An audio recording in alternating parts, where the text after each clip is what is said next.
नमस्कार दोस्तों, इस वीडियो में बात करेंगे अपने नए ज़िलों के अनुसार बालूका स्तूपों के बारे में। बहुत ही शानदार तरीके से दोस्तों एनिमेशन के साथ आपको बालूका स्तूपों के बारे में बताया जाएगा।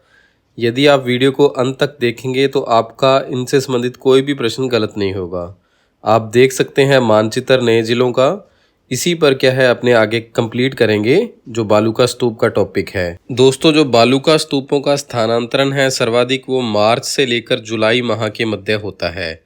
कब होता है? मार्च माह से लेकर जुलाई माह के मध्य बालूका स्तूपों का स्थानांतरण होता है, क्योंकि इसी समय क्या है राजस्थान में सर्वाधिक आंधियां चलती हैं। तब क्या है ये अपना स्थान बदलते हैं जो भी बालूका स्तूप हैं। सर्वाधिक जो बालूका स्तूप हैं दोस्तों वो राजस्थान के चूरू जिले में है। कहाँ पर है? राजस्थान के जो चूरू जिला है यहाँ पर क्या है सर्वाधिक बालूका स्तूप पाए जाते हैं। जोधपुर जिले में दोस्तों सभी प्रकार के बालूका स्तूप हैं। राजस्थान के पश्चिमी मरुस्थलीय प्रदेश के 58.50% भाग पर बालूका स्तूप पाए जाते हैं तथा शेष 41.50% भाग बालूका स्तूप रहित है। यानी कि जो राजस्थान का ये मरुस्थलीय प्रदेश है दोस्तों, इस मरुस्थलीय प्रदेश के कुल 58.50 भाग पर यानी कि आधे से ज़्यादा भाग पर क्या है बालूका स्तूप पाए जाते हैं और शेष जो भाग है वो क्या है बालूका स्तूप रहित है। चलिए दोस्तों, सबसे पहले अपने बात करते हैं अनुदेर या बालूका स्तूप की, जिन्हें अपने पवनानुवर्ती बालूका स्तूप भी कहते हैं। ये बालूका स्तूप पवनों की दिशा के समानांतर बनते हैं। इन्हें रेखीय बालूका स्तूप के नाम से भी जाना जाता है। आप समझ चुके होंगे एनिमेशन में कि ये जो बालूका स्तूप है ये क्या है, जो हवा की चाल है उस दिशा के समानांतर बनते हैं और इन्हें रेखीय बालूका स्तूप भी कहा जाता है, क्योंकि एक लाइनों के रूप में भी ये ऊपर से देखने पर प्रतीत होते हैं। दूसरा है जो इनकी ऊंचाई है वो 60 मीटर तक होती है और यह बालूका स्तूप सभी प्रकार के बालूका स्तूपों में सबसे ऊंचे होते हैं। तो याद रखना, सबसे ऊंचे बालूका स्तूप कौन से होते हैं? अनुदैर्य या पवनानुवर्ती बालूका स्तूप है वो क्या है सबसे ऊंचे होते हैं। इनकी ऊंचाई कितनी होती है? अधिकतम 60 मीटर तक इनकी ऊंचाई हो जाती है। जैसलमेर के रामगढ़, बाड़मेर, बालोतरा, फलोदी व जोधपुर में ये बालूका स्तूप देखने को मिलते हैं।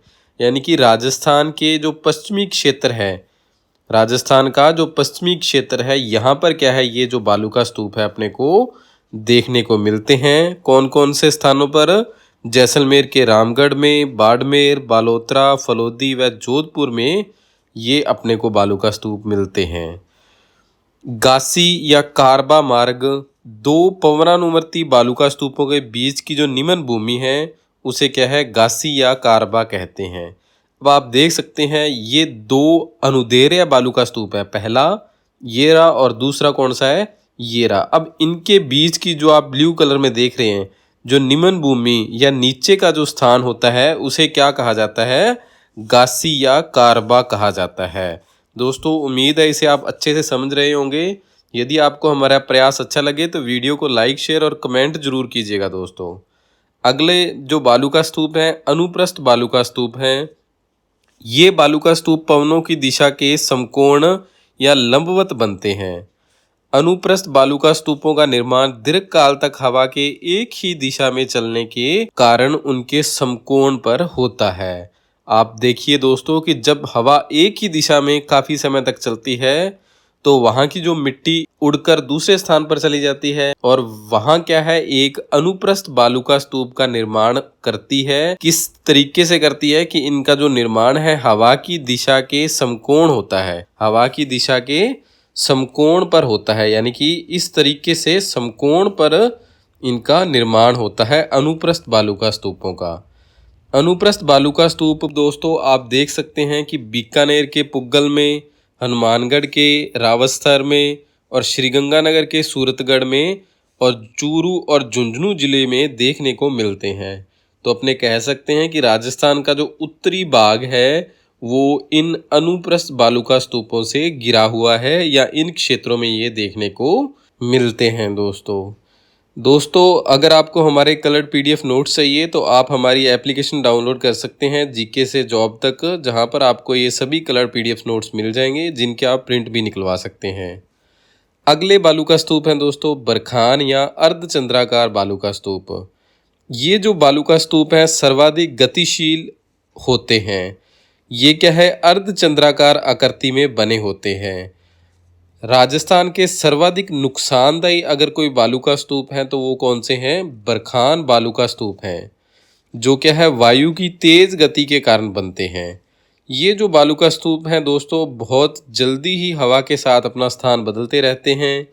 राजस्थान में रेगिस्तान के प्रसार का अगर जो सबसे बड़ा कारण है तो क्या है, बरखान बालू का स्तूप है। यही राजस्थान में जो रेगिस्तान है इसका विस्तार कर रहे हैं। इनकी पवनानुमुखी डाल मंद व उत्तल होती है, यानी कि आप देख सकते हैं जो ग्रीन कलर है ये वाली जो डाल है क्या है इनकी मंद होती है, और जो इनकी पवना विमुखी डाल है जो येलो कलर में दिखाई गई आपको वो क्या है, तीव्र होती है। इनकी ऊंचाई 10 मीटर से लेकर 20 मीटर तक और चौड़ाई 100 से लेकर 200 मीटर तक होती है।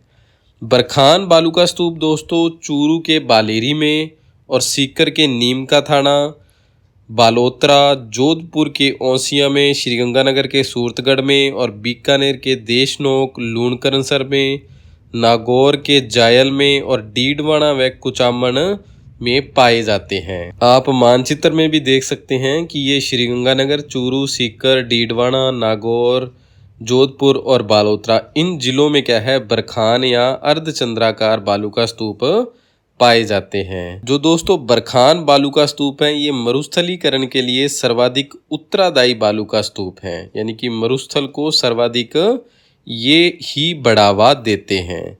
चलिए अब आगे बात करते हैं अपने पौराबोलिक या परवलयाकार बालू का स्तूपों की। यह बालू का स्तूप उन स्थानों पर बनते हैं जहां पेड़ पौधे हवा के बहाव में बाधा डालते हैं। इनके खुले छोर का रुख हवा के रुख के विपरीत होता है। इन टीलों में हवा टकराने से अंग्रेजी के यू आकार का कटाव आ जाता है, जबकि इसके आजू बाजू पेड़ होते हैं। ये टीले आंशिक रूप से स्थिर होते हैं, यानी कि आप देख सकते हैं कि जो पैराबोलिक या परवलयाकार बालू का स्तूप है ये पेड़ पौधों की हवा के बहाव में बाधा डालने के कारण बनते हैं, जो उल्टे यू के आकार के होते हैं। ये भी आप थोड़ा सा याद रखिएगा। ये बालू का स्तूप हेयर पिन के आकार के होते हैं। इनका विस्तार संपूर्ण मरुस्थलीय क्षेत्र में होता है। तो अपने कह सकते हैं कि जो अपने मरुस्थलीय जिले हैं जैसे जैसलमेर, बाड़मेर, जालौर, बालोतरा, पाली, जोधपुर, फलोदी, नागौर, डीडवाना, कुचामन, सीकर, झुंझुनू, चूरू, बीकानेर, हनुमानगढ़ और श्रीगंगानगर इन सभी जिलों में क्या है अपने को पौराबोलिक जो परवलयाकार बालू का स्तूप है वो देखने को मिलते हैं। आगे है दोस्तों अपने जो बालू का स्तूप वे है तारा बालू का स्तूप। तारा बालू का स्तूप तारे के आकार के होते हैं। जहां हवा बार बार अपनी दिशा बदलती है वहां ऐसे बालू का स्तूपों का निर्माण होता है, यानी कि हवा बार बार अपनी दिशा बदलती है उन स्थानों पर कौन से बालू का स्तूप बनते हैं दोस्तों, तारा बालू का स्तूप बनते हैं। तारा बालू का स्तूपों की जो औसत ऊंचाई है वो 10 से लेकर 25 मीटर तक होती है। तारा बालू का स्तूप जैसलमेर के मोहनगढ़, पोखरण क्षेत्र व गंगानगर के सूरतगढ़ क्षेत्र में देखने को मिलते हैं। जैसलमेर के पास हमादा स्थलाकृति में भी ऐसे बालू का स्तूप पाए जाते हैं। तो ये जो तारा बालू का स्तूप है दोस्तों केवल श्रीगंगानगर और जैसलमेर में ही देखने को मिलते हैं। आप याद रखिएगा ये दो जिले ही इन बालू का स्तूपों का स्थान है। अगले जो बालू का स्तूप हैं दोस्तों शबर काफिज बालू का स्तूप। ये मरुस्थलीय इलाके में छोटी झाड़ियों या ऊंचे घास के झुंड के चारों ओर बनते हैं। पश्चिमी राजस्थान में सभी जगह ऐसे बालू का स्तूप देखने को मिलते हैं, यानी कि जो जैसलमेर, बाड़मेर, बालोतरा का क्षेत्र है यहाँ पर ये शबर काफिज बालू का स्तूप देखने को मिलते हैं। अगले हैं अपने नेबखा बालू का स्तूप। झाड़ियों के पीछे निर्मित बालू का स्तूपों को नेबखा कहते हैं। नेबखा बालू का स्तूप सामान्यतः खेतों की मेड़ों पर बनते हैं। अगले है नेटवर्क बालूका स्तूप। नेटवर्क बालूका स्तूप दोस्तों हनुमानगढ़ से हिसार भिवानी तक विस्तृत है। जो एक दूसरे से जुड़े हुए बालूका स्तूप है वो क्या है, नेटवर्क बालूका स्तूप कहलाते हैं। अब दोस्तों मरुस्थल से संबंधित जो अन्य महत्वपूर्ण शब्दावलियां हैं जिनसे संबंधित अक्सर परीक्षा में प्रश्न पूछे जाते हैं वो भी अपने इस वीडियो में कवर करेंगे। तो सबसे पहले है दोस्तों इंसेलबर्ग। ये जो शब्द है जर्मनी भाषा का है। रेगिस्तान क्षेत्र में ढाल नुमा पाई जाने वाली खड़ी चट्टानों को क्या है, इंसेलबर्ग कहा जाता है। जब इनके चारों ओर पानी भरा होता है तब इन्हें द्वीपीय पर्वत भी कहते हैं। यानी कि जब पानी भर जाता है चारों ओर इनके तो ऐसा प्रतीत होता है कि ये एक द्वीप है, इसीलिए इन्हें द्वीपीय पर्वत भी कहा जाता है। गिरिपद या पेडिमेंट रेगिस्तानी प्रदेश में पाए जाने वाले पर्वत के निचले वाला स्थान जहां मरुस्थल की बालू रेत आकर इकट्ठी होती है वह गिरिपद या पेडिमेंट कहलाता है। मान लो कोई एक पर्वत है या चट्टान है दोस्तों, उसके नीचे आकर जो रेत इकट्ठी हो जाती है तो उसे क्या कहते हैं, गिरिपद या पेडिमेंट कहते हैं। यह इंसेलबर्ग व बजादा के मध्य स्थित होता है। ठीक है, बजादा अब अपने देख लेते हैं कि मरुस्थल में स्थित पर्वतीय क्षेत्रों के नीचे निम्न भूमि क्षेत्र जहां पर्वतीय जल आकर समाप्त हो जाता है यह स्थान बजादा कहलाता है। अब मैं आपको बताता हूं दोस्तों, एनिमेशन थोड़ा सा बनाना रह गया था अपना, कि एक पहाड़ है जैसे आप मान लीजिए ये वाला, इस पहाड़ के पास यहाँ पर एक निम्न भूमि है जहाँ पर क्या है पानी इकट्ठा हो चुका है, और इस पहाड़ के आसपास क्या है दोस्तों, इस तरीके से बहुत सी रेत इकट्ठा हो रही है। ये तो हो गया अपना इंसेलबर्ग जो पहाड़ है या इसके आसपास जो पानी भरा हुआ है, तो अपने इसको क्या कह देंगे, द्वीपीय पर्वत कह देंगे। और जो इसके पास ये मिट्टी इकट्ठी हो रही है इसे अपने कहेंगे गिरी या मेदपाट। क्या कहेंगे, गिरी या मेदपाट कहेंगे। और बजादा कहेंगे दोस्तों जो इसके पास ये नीचे वाला स्थान है जहाँ पर क्या है पानी भर चुका है, ये वाला स्थान क्या है, बजादा कहलाएगा। तो उम्मीद है आप इसे समझ गए होंगे। एनिमेशन थोड़ा सा अपना इसका बनाना रह गया था। प्याला दोस्तों सामान्यतः खारे पानी की बड़ी झीलों को क्या है, प्याला कहा जाता है।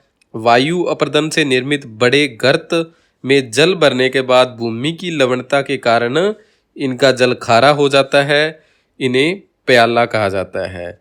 कि दोस्तों देखिए कोई स्थान है जहाँ पर बहुत तेज हवा चलती है और वहाँ की मिट्टी निकल जाती है, यानी कि गड्ढे हो जाते हैं वहाँ पर, और बाद में जब वर्षा होती है वहाँ पर जल इकट्ठा हो जाता है, मिट्टी वहाँ की खारी होती है तो वो जल भी खारा हो जाता है। तो इसीलिए दोस्तों या इसी स्थान को दोस्तों अपने क्या कहते हैं, प्याला कहते हैं। प्याला झीलें राजस्थान के पश्चिमी भाग में पाई जाती हैं।